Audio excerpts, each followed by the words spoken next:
All right. So now we have this privacy definition that we know and love, differential privacy. We've thought really hard and long about what we can and cannot achieve under this definition, trade-offs, upper bounds, lower bounds, techniques. And we spent some time at the beginning of the week motivating this notion of privacy, and I told you this whole story about sort of various ways to interpret it and how to think about it. Oh, if you don't like that e to the epsilon, put a 1 plus epsilon. And I told you this part of the story that went like this. If you as an individual have some potential outcomes, some potential consequences of a computation that you might be concerned about, and you're thinking about, well, should I participate in this differentially private computation? Or should I participate truthfully in this differentially private computation? Well, then there's this sort of nice story that the analyst can tell you, which is that, look, think about those potential consequences down the road that you might be concerned about. Increased insurance premiums or discrimination against your descendants, whatever it is. The probability of those bad outcomes occurring if you do participate in our differentially private computation are almost precisely the same as what they would have been had you not participated or had you lied about your data. And then I said, sort of the subtext there is, so you might as well participate and really give us your data. And then I sort of moved on from there, and we continued for the rest of the week, sort of happily, for the most part, under this assumption that basically we have the data, and the question is just what to do with it. What are the trade-offs that we can achieve, given that we already have this amazing and rich database of people's sensitive information? And while that's certainly sometimes the case, sometimes you have the data, and you're pretty confident that you really have the data and it's representative and so on and so forth, sometimes that's not such a good assumption. Sometimes the data is something that's voluntarily given. And so now I'd like to talk a little bit more about incentives and where this data comes from. So why would somebody participate in a differentially private computation? If they did, why would they even give their true data? I mean, we're talking about private data, right? Why would you just hand it over, even if somebody were offering you this bizarre technical sounding definition of differential privacy? Why would you tell the truth? And I mean, if you were going to try to encourage people with money, how would you do that? How would you compensate them, and how much, and what is privacy even worth? And then sort of more broadly, as we start to think about incentives, it's natural to think about game theory and mechanism design, and about ways in which potentially this toolkit of differential privacy that we've been building up might be relevant in other game theory applications. So the plan for this afternoon is to try to help you get a handle on the ways in which the literature has started to grapple with some of these questions. Actually, I have the questions in kind of reverse order of how I'm going to do them. So the idea is to give you a very small game theory primer, just so we're talking about the same things, tell you a little bit about sort of implications of differential privacy in the world of game theory. This is another sort of set of reasons why you might care about privacy, even if you don't care about privacy for privacy's sake. And then, probably in the second hour, we'll focus more on these questions of why would people participate in differentially private algorithms? Why would they tell the truth? How could you pay them? What is the value of privacy? These types of questions. None of this is going to get very technical. It's more going to be sort of a survey of things that have been going on in the literature that touch on these issues, so that if you're interested, it'll give you pointers in, so you'll know sort of where to read, what we've thought about, what we haven't, and what the challenges are in this space. So very broadly, when we talk about mechanism design, we're in a situation where we want to solve some optimization problem, and the thing that makes it different from regular old optimization is that we don't have access directly to the inputs. So we don't actually know, in some sense, the problem that we're solving. The inputs are held by self-interested agents. And so the common approach that's taken in mechanism design is that we want to somehow try to design incentives combined with some sort of choice of a solution, given the inputs that we manage to get from the agents, that incentivizes them to actually provide us with their true inputs to the problem. Okay, so this is sort of the broad mechanism design problem, is that we want to compute on your data, but you have it. I don't have it. I don't have your data, and somehow I have to convince you to give me your data and tell me the truth, and I can add the things that I have at my disposal in order to convince you to do this are, well, I can pay you, and I could somehow pick some sort of solution to my problem that perhaps you favor or disfavor, okay? And we focus a lot on getting people to tell the truth, even though that's not necessarily the only way to get good outcomes. So why do we focus on truth-telling? There are a number of reasons for this. I mean, some of it's historical. This is where the focus in the literature has been. But some of it's somewhat practical. If we could design algorithms where we can prove to all the people in the room that they have no incentive to lie when they tell us whatever information they hold, and then we go off and do our optimization and give our payments, then they don't need to think very hard. They don't need to strategize about what to do. They just hand over their data. That's appealing in itself. This also makes it nice from the perspective of the sort of mechanism designer, the person who's solving the optimization problem, because it becomes simple to predict what's going to happen. So truth-telling is also just nice because we don't have to think about, well, what are the complex strategies that people are going to use in order to decide how they're going to lie to us. We just assume people tell the truth. And often, you can talk about truth-telling or sort of strategy-proof mechanisms without losing anything. And this sort of very informally is a revelation principle. And the intuition here is that, well, if there were some non-truth-telling mechanism that achieved some particular objective, we could replace it with a truth-telling mechanism wherein the central coordinator actually did the strategizing and the lying on behalf of the participants. So if there were a way for you to sort of face the first mechanism and lie creatively, and good things would happen as a result, I could just sort of wrap all the lying into my mechanism and do that on your behalf. And then you could tell me the truth and I'd lie for you. Intuitively, that's sort of another justification for why it's reasonable to restrict ourselves to thinking about mechanisms in which the agents are incentivized to tell the truth. And so there's been lots of work in this space, and I'm not even going to try to give you any sort of survey, but I mean, this is what, in some sense, mechanism design is about. It's particular settings, particular constraints, particular goals. What can we do in order to design truthful mechanisms? Okay, so that's what I meant by a very brief very brief game theory primer. There'll be a few more sort of definitions and concepts as we go along the way, but that's what I wanted to start with. So I want to return now sort of to the question of why do people participate and truth tell in the face of differentially private mechanisms. And in some sense, there's one sort of cheap and immediate answer that we can get just by looking at the guarantee of differential privacy itself. Okay? So this is sort of the utility theoretic interpretation of the differential privacy guarantee.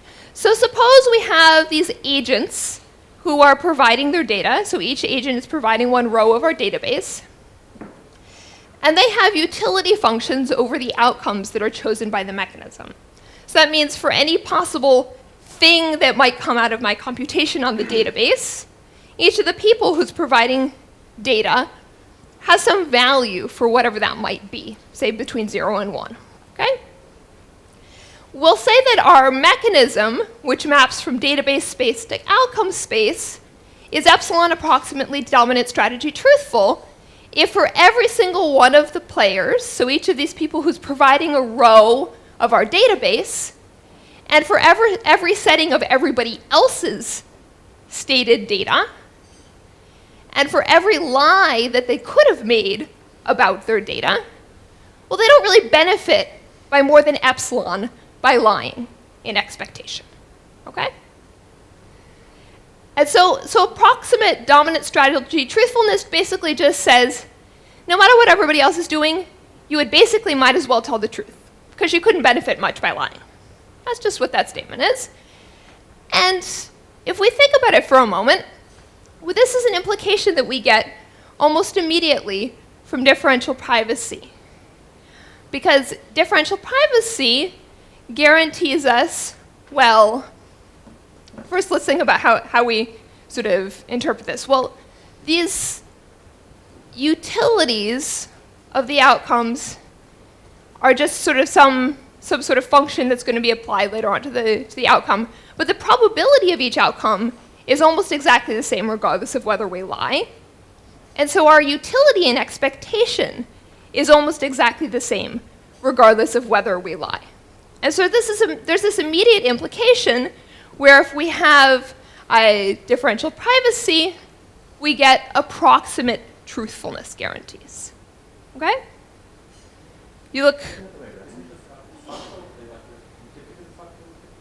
So yeah, a good point. So the reason that I normalize people's utilities to be between 0 and 1 is because now we're going to have, sort of an e to the epsilon times a value that's between 0 and 1, and so I can translate my multiplicative into an additive, and I mean, so there's a fudging that's going on here in that sense. But the idea is that basically, because we're constraining our probabilities to behave in this way, there's some limit to how much I can benefit by lying. Now, if we didn't have these bounded utilities, that wouldn't be true. Yeah. The proof is in the slides I showed. Okay, I'm sorry I missed that. Yeah. But the mechanism has to be obviously truthful and epsilon differentially private, and then you get what you're saying, right? Another point is any differentially private mechanism is immediately approximately truthful. So it basically says that you can take any differentially private algorithm. I can't make any difference if I lie, you just take me out. That's what you're saying? Well, it's not that I'm going to take you out if you lie, it's that if you lie, you can't affect the outcome by very much. It's the same thing. And so you can't affect your own utility or anybody else's utility by very much. Okay? And so it's this very nice, sort of very general sweeping statement that says that differentially private algorithms have this game theoretic interpretation, which means that you might as well tell the truth under some sort of way of restating it. Yeah? Isn't there like an implicit assumption that even though my input is not truthful, the inputs of everyone else have to be? No, and that's one of the great things. So the question was, is this under the assumption that everyone else is being truthful? And actually, it's not. So this is regardless of everyone else's inputs, because this is a guarantee that we give for any database, for any two neighboring databases. Yeah.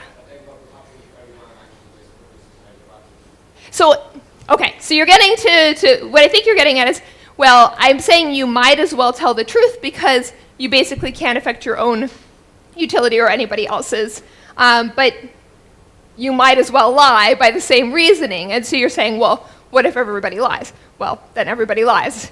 So that's something that we're going to be getting to, is this question of how do we get beyond this sort of notion of approximate truthfulness to something potentially stronger in some cases. But yeah. You say that I won't be able to affect the utility of the others, you're assuming that the game is zero sum or something? No. So this is saying, this just says that we're selecting our outcome in a way that's stable. That's what differential privacy says. And it's stable in the differential privacy sense, meaning that the probability of every outcome is almost the same regardless of whether I say the truth or some other lie is my input. And so somebody else's utility is also going to be stable as a function of my input. That didn't answer your question. Say it again. You're saying that you can achieve even a stronger notion, because what you have there, this truthful, is my Yeah, so there are implications for other people's utility functions as well. So yeah, so we not only have approximate dominant strategy truthfulness, but we have this sort of stability of utilities in every single player's statements to the mechanism. Yeah, good. Other questions? So this is sort of the cheap, free, easy answer is that, oh, we're done. People might as well tell the truth when faced with a differentially private mechanism because they can't affect their utilities very much, right? Yeah.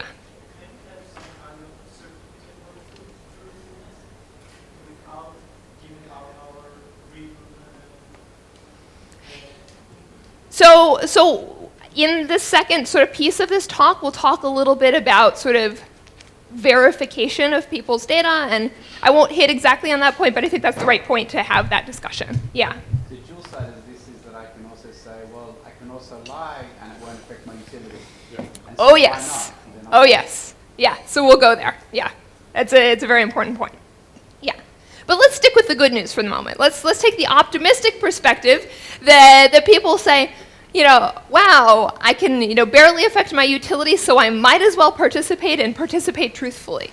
Well, because we get some really nice implications if we're willing to go with that sort of optimistic interpretation for a little while. And so, you know, the first thing is composition to the rescue once again. So if we have two differentially private mechanisms, their composition is now approximate dominant strategy truthful.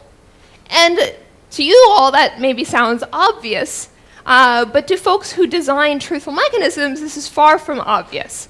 And the incentive properties of truthful mechanisms are not necessarily preserved under composition. So all of a sudden now we have a class of approximately truthful mechanisms that have these nice composition properties, which is cool. More good news as we just sort of go through our properties of differential privacy, sort of revisited in this light of incentives.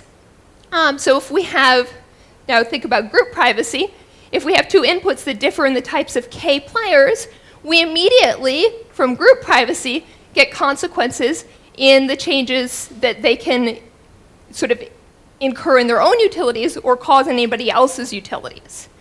And this is, once again, obvious to all of you after this week, but it's non-obvious sort of in the world of sort of general sort of dominant strategy truthful mechanisms. Robustness to collusion is non-obvious and a really nice property. So, okay, so there's lots of good news. Oh, another good thing. This is all done without money, which is sort of a special property of mechanism design that's cool when you can get it. Is we didn't have to pay anybody. These differentially private mechanisms were sort of not even thinking about payments.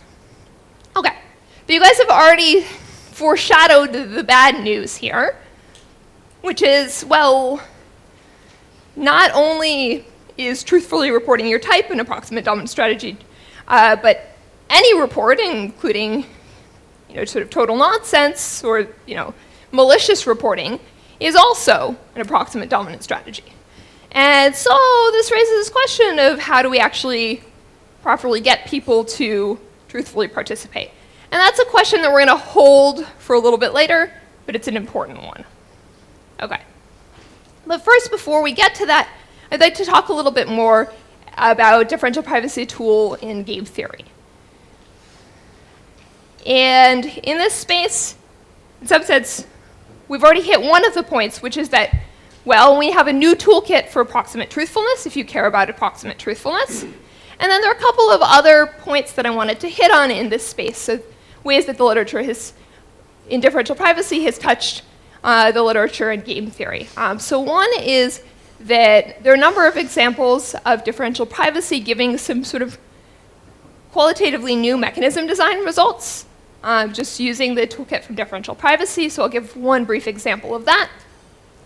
Another is differential privacy as a tool for equilibrium selection. I'll explain briefly what that means and what the applications are there. And then if you really aren't satisfied with asymptotic truthfulness, in some situations, you can use the differential privacy toolkit to actually help you get exact truthfulness, meaning that you actually are incentivized to tell the truth, not just almost incentivized to tell the truth. Okay, so first some new results in this space of mechanism design. And the one example that I'm going to tell you about here is a result that comes from this paper of McSherry and Talwar, which these days, at least in my mind, is the exponential mechanism paper. But at the time, it read like, well, I mean, it still in some sense reads like a mechanism design paper with this, you know, cool exponentially weighted sampling trick thrown in there in the middle. Pardon? That was the title of the paper. Pardon? Yeah, the title of the paper was, what was precisely the title of the paper? Mechanism designed by differential privacy. Something like that. Yeah, yeah. I mean, So why we refer to differentially private algorithms as mechanisms? yeah. So this connection between privacy and mechanisms was sort of realized and sort of embedded in how we think about things from a very early point. But somewhat strangely to me, in hindsight, this paper was touting more the mechanism design side of things and less the really cool exponential mechanism. So anyway, what was the setting they were looking at there? They were in a setting of digital goods auctions. What's a digital good? It's something like, a song on iTunes, which once you've made it, once you have it, it's free to make more copies of it. You have an unlimited supply of these things. It doesn't cost you anything more to generate more. And so when you're thinking about how to price these objects, assuming you're going to charge everybody the same price and not do any sort of discrimination, you face this question of just trying to pick the price at which the price times the number of people who are going to buy it is maximized, okay? And in this setting, the sort of best prior work and the best result gives you a dominant strategy truthful mechanism that achieves revenue that is within sort of a square root n of the opt. And what McSherry and Tower were able to show is that, well, if you're okay with approximate truthfulness, then you can use the exponential mechanism, so you can use a differential privacy-based approach in order to select your price, and that this is with high probability going to give you a price such that your revenue is within a log n over epsilon of opt. So if you're willing to accept sort of the relaxation of approximate truthfulness, you can get a new result in this space of mechanism design. And I don't really want to get into the details, although it's nice to go back and read this paper now that you're familiar with the exponential mechanism, because you can see sort of all the pieces that we've already lined up in terms of understanding accuracy guarantees, privacy guarantees, show up very nicely in this paper.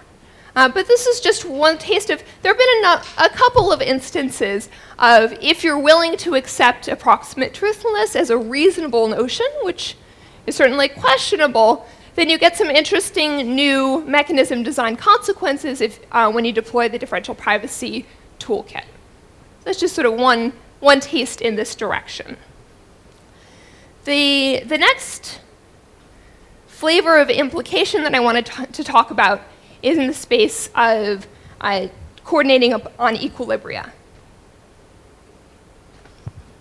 So for those who don't have exposure to game theory, let's just sort of go back to our game theory primer for a minute. So what's an equilibrium? So probably the equilibrium concept that you're most familiar with, and that you've sort of come across in popular culture, is the Nash equilibrium. And what's a Nash equilibrium? It's just an assignment of each of the players in a game to strategies so that nobody would benefit by changing their strategy given how everybody else is currently playing. So given what everybody else is doing, I might as well follow my piece of this equilibrium as well. And because it's what's going to be talked about in this paper we're discussing, there's a generalization of the Nash equilibrium notion, which is a little bit less intuitive, where one way to think about it is that the players have access to a correlating signal. So think of this correlated signal as, for example, a traffic light, or the Waze or Google Maps app, which is making a recommendation to you about the action to play. And so when we think about a traffic light, what's a traffic light doing for us? There's sort of, imagine we're at an intersection, we just got sort of two directions of traffic, only one of them can safely be driving at a time.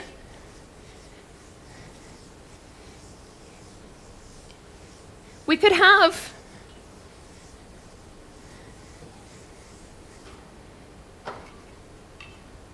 a Nash equilibrium, so we have two directions of traffic, and then there's a light in the middle, telling us for this guy what to do and for this guy what to do.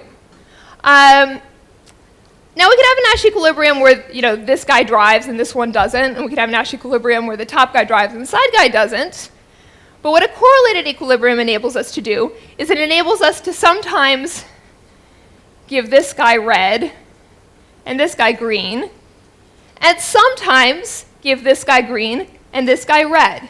It lets us coordinate our actions so that some of the time we're sort of preferring this person, and some of the time we're preferring that person. And it does so in a way so that given the signal that you're getting, you really, really want to follow the recommendation that goes with it. So when you're getting a red light, it's because the other guy's getting a green light. Don't go. When you're getting a green light, you know it's safe. You can go. So that's the intuition behind sort of the correlated equilibrium idea. So, you know, every Nash equilibrium is a correlated equilibrium, not the other way around.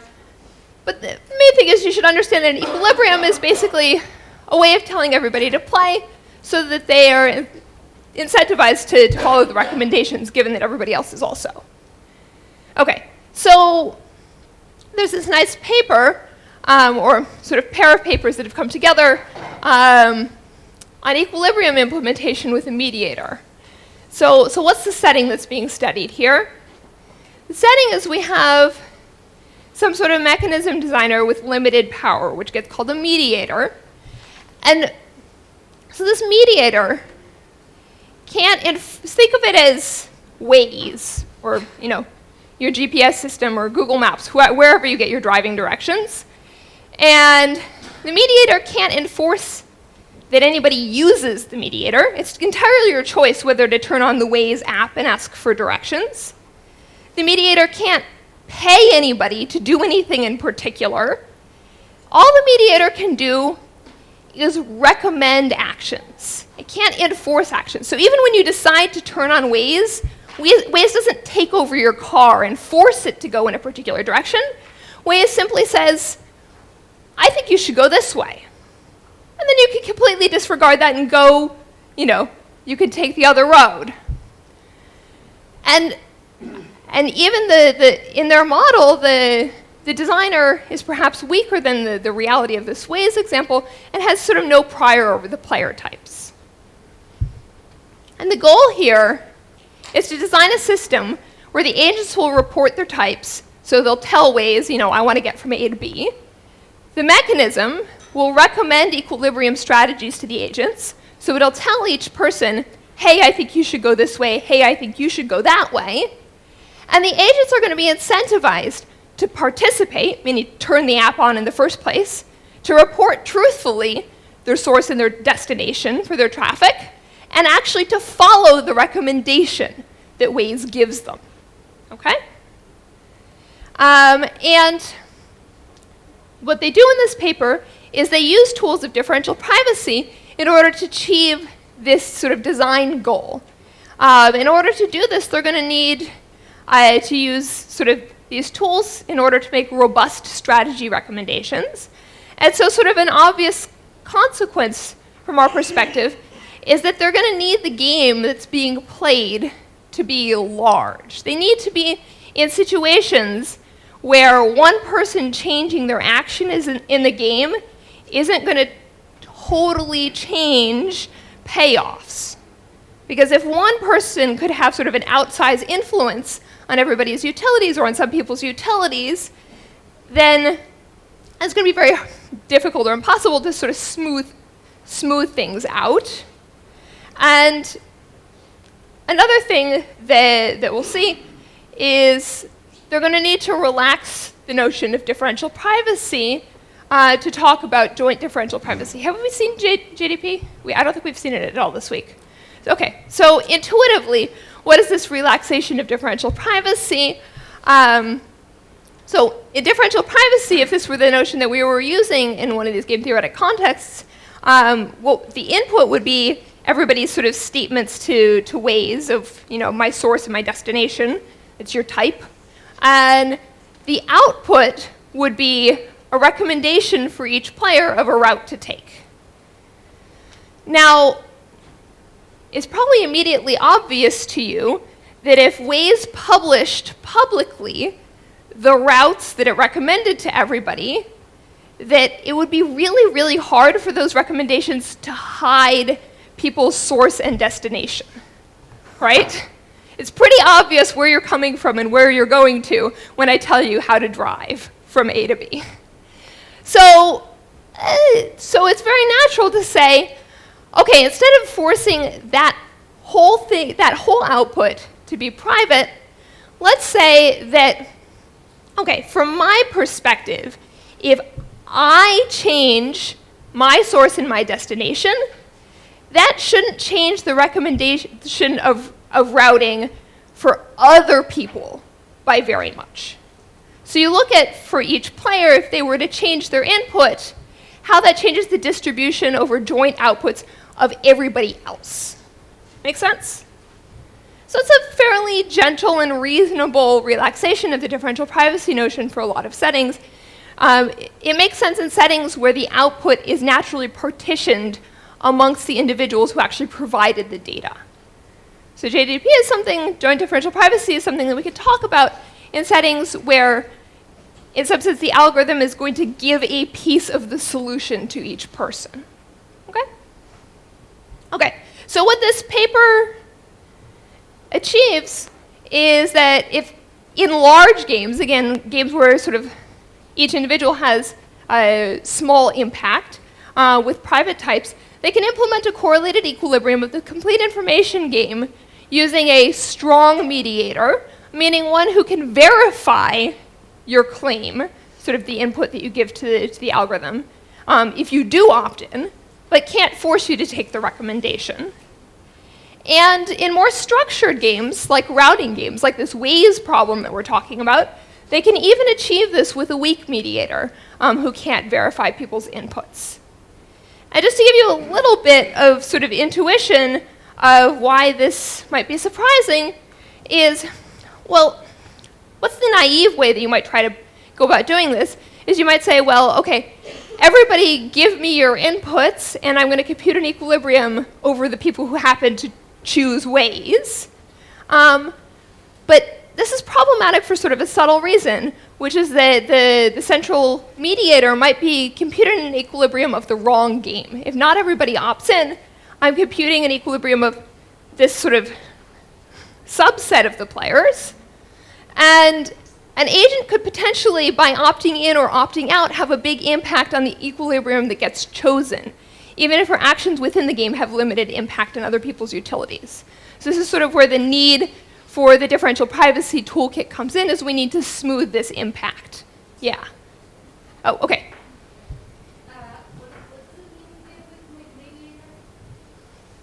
So the weak mediator can't even verify your input. So you get to opt in or opt out. If you opt in, you say something to the mediator, they can't check if it's the truth, and then they make you a recommendation. They can't force you to take the recommendation. The stronger one, you opt in, you opt out, they can't tell you what to do, but if you opt in and you tell them something, they can check that you're actually telling the truth, but then they make you a recommendation, and again, they can't force you to take the recommendation. That's the difference. And they just, in the sort of weak mediator, where the mediator has less power, they can only achieve these nice results in a sort of more restricted class of games. Yeah. Yeah, or the suggestion of the definition. Yeah. So, because I don't really understand what the differential privacy you have to take the problem of the outcome will not depend on your input. So yeah, so the outcome, sort of in the standard notion of differential privacy, would be the entire outcome, and that entire outcome should be stable to small changes in the input. Yeah?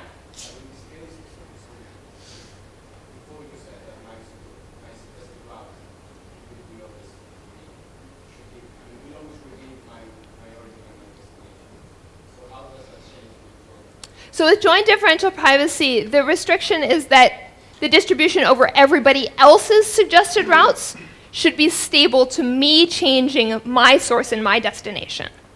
So if I change, where I'm driving to today, that shouldn't significantly change the distribution over recommendations over how you should get to work. So my privacy is protected because I'm assuming that the model is not that Waze publishes everybody's routes, but rather that an adversary might have access to the route recommendations of everybody but me. And so if an adversary could view the recommendations received by everybody else in the room, despite that, you shouldn't be able to make significant inferences about my source and destination. So it's a weaker privacy notion, but I think it's quite reasonable in situations where my piece of the outcome is directly revealing of my type. That make sense? You look slightly unsatisfied, so if there's a piece of the question you want to continue. Okay. Other questions? Yeah. So the computation when you opt in or out, Yeah. so if the twins who opt out don't influence the utility of the others very much, how come the algorithm changes? So the assumptions that were in large games, so in large games when everybody's playing, no individual, by sort of changing their action in the game, can influence any other player's utility by very much. But it's possible that if some particular subset of the players decide not to play the game, we might choose a different equilibrium of the game. And so we want the mapping from inputs to choice of equilibrium to be robust to this sort of opt-in, opt-out. So it's a sort of orthogonal issue to the largeness assumption of the game. No, but the set of those who opted out, their utility doesn't influence the utility of the others very much. How comes the fact that they are in or out changes the game seems that you can decompose it somehow?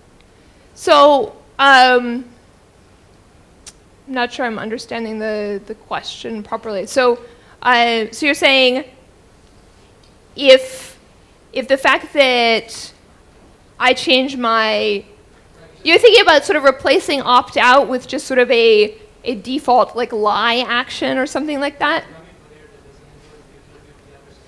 Yeah. Then whatever it does, it shouldn't change the equilibrium strategy for the players who want to publish your computer. So Right. intuition by Yeah, so I guess maybe the thing to say is just that we need to make sure that that we don't choose our equilibrium in an unstable fashion. So if you sort of had a fixed equilibrium and you had this sort of lie option, and we were in sort of a large game assumption with respect to even that lie option, then everybody's utilities would stay the same. The concern is somehow that we're going to pick a different equilibrium. You look unsatisfied. Okay, we can continue. And also you can bug John, he's on the paper. Okay, so that's basically what I wanted to say about that paper, and then I wanted to mention sort of one other point of contact between differential privacy and game theory, which is this paper of Kobe's actually, on obtaining exact truthfulness. So one motivating story that you can tell for the paper is the facility location problem. What's facility location? The idea is that each agent has a location and prefers to, say, attend a school or use a resource that's physically close to her. And the central designer has to pick the locations of these resources, say schools, in order to minimize overall travel time. And so naturally, you might want to lie about your location if you had that option in order to influence the locations that get chosen for these resources. And so what Kobe and his co-authors study here is a slightly non-standard environment for these sort of mechanism design problems. So basically things occur in stages. The agents are going to report their types to the mechanism. So they say where they're located. They can lie, potentially. The mechanism is going to pick an outcome, which is a choice of the locations of the facilities, the resources, these schools. And then the agents are going to react by picking a school to attend or picking a resource to use. And the reaction is going to be constrained based on the agent's reported types. So intuitively, we're allowed to say, you have to actually pick the school that's closest to wherever you said you were. You don't get to later sort of revise your choice of location. Okay? And the idea that they have in this paper, which is really nice, is that they randomize between a differentially private mechanism, which gives them good guarantees on outcome utility, and approximate truthfulness. But then they say, hey, we're not satisfied with approximate truthfulness. Let's mix that algorithm with a sort of punishing mechanism that gives bad guarantees on outcome utility, but that gives the agents a strict incentive to truth tell. And so what they're able to do is sort of balance between these two probabilities so that they're still getting pretty good guarantees on outcome utility, but they're able to move beyond approximate truthfulness to a strict truthfulness guarantee. So it's sort of a nice, clever approach. They're doing something that's differentially private, not at all for privacy's sake. The final mechanism is not a privacy-preserving mechanism, but in some sense it's mostly a privacy-preserving mechanism mixed with something that says, you better not have lied, because there's a chance you're going to get caught out and really regret it. Okay, and that's just sort of the taste that I wanted to give of a number of points of contact between this privacy literature and mechanism design. But I guess perhaps not surprisingly, as you've over the course of the week been encouraged to think of differential privacy as more than a privacy guarantee, really sort of a robustness or a stability guarantee, perhaps coming from that point of view, it's not so surprising that this robustness or stability toolkit would be a valuable one in the study of situations where we're trying to control people's ability to manipulate outcomes. Okay? And that's sort of the high level of the connection that's going on, I think, between privacy and mechanism design.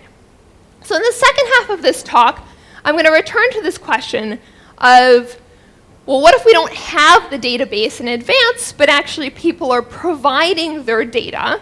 How can we set incentives? How should we think about the value of privacy? These sorts of issues. But I think now is a natural time for us to take our break.